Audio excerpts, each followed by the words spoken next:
You've always felt slightly out of place generationally, haven't you? Not quite Gen X, not fully millennial. Born somewhere between 1976 and 1985, you exist in that narrow strip of time where neither side fully claims you. Older Gen Zers lump you in with millennials. Millennials see you as Gen X. You belong to both, and to neither. Some call you a xennial.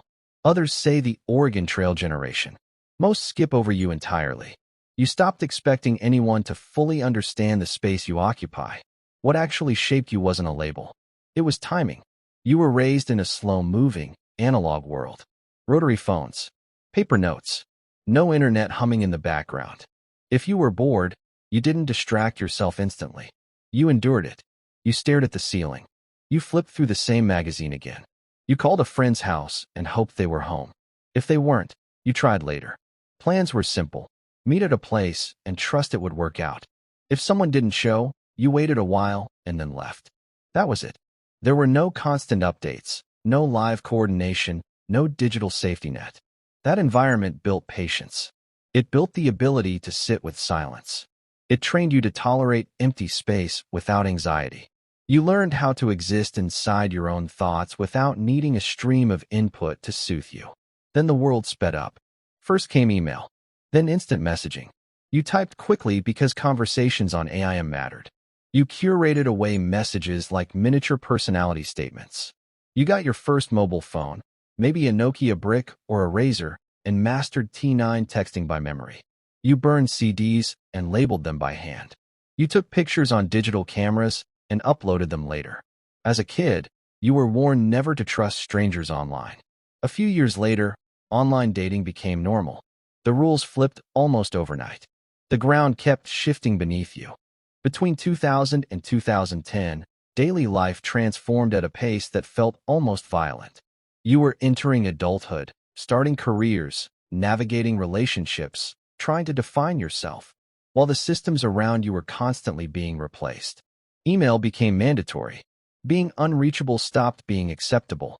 Social media arrived in waves and redefined connection each time. Then smartphones erased any remaining boundaries. By the early 2010s, everything was immediate, portable, and demanding. You didn't grow up with constant connectivity. You had to absorb it while your identity was still forming. Opting out wasn't realistic. Your job required digital fluency. Your friendships moved online. Dating required profiles and strategic self-presentation. So you adapted. Quickly, thoroughly. But adaptation has a cost. You lost a sense of stability. Just as you mastered one platform, it became outdated. You lost single-channel focus. Your attention fractured because survival demanded multitasking across screens, notifications, and systems. You grew cautious. You saw the gap between online personas and real life widen, in yourself and in others. You became skeptical of appearances. Stillness became harder. Not because you're flawed, but because your brain rewired to handle continuous input. Those aren't weaknesses. They're consequences of living through a technological migration no one prepared you for. At the same time, that upheaval built strengths. You speak both languages fluently. You can hold eye contact in a conversation without glancing at your phone. You also know how to navigate any digital platform thrown your way. You remember connection before algorithms filtered it, but you also know how to maintain relationships across continents. You're not a digital native. You're digitally bilingual. That difference matters. You developed a built-in verification reflex. You don't automatically trust what you see online. You remember when the internet was separate from real life. You instinctively check, cross-reference, and confirm. It's not paranoia. It's pattern recognition. You also learned how to regulate your exposure. You know when you've had too much screen time. You recognize the scattered, overstimulated feeling that creeps in after hours online.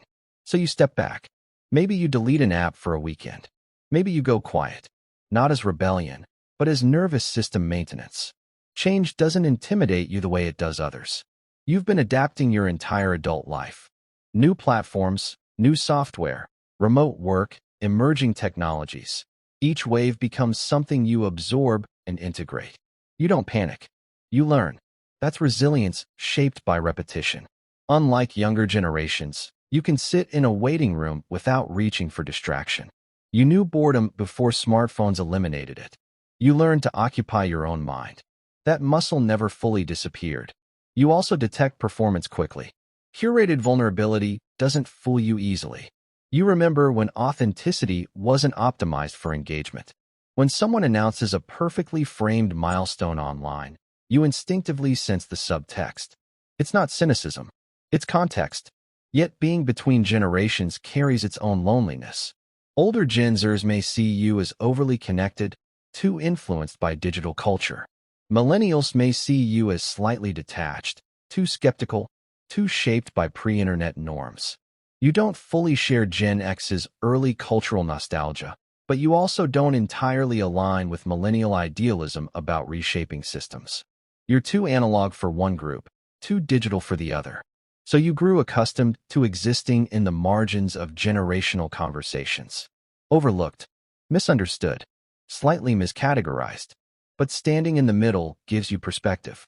You understand Gen X's independence because you lived in their slower world.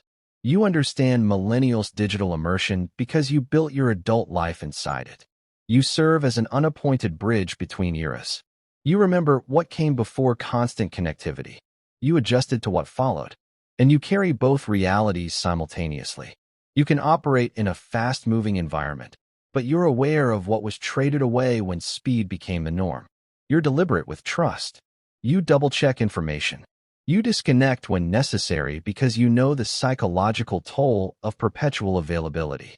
You hold a quiet memory of a slower pace, not because it was flawless, but because it allowed something rare now, uninterrupted presence. You're not confused or misplaced. You're one of the few who experienced two distinct cultural systems during the years that shaped you most. You saw the analog foundation and the digital takeover. You understand both the convenience gained and the depth lost. When others question why you need periodic disconnection, why you don't glorify constant online engagement, or why you take longer to trust digital impressions, there's context behind it. You're not resisting progress. You're not idealizing the past. You simply live through a dramatic shift while becoming yourself, and you know the psychological price of keeping up. Some people call you Xennial. Some mention the Oregon Trail generation. Many skip the category altogether.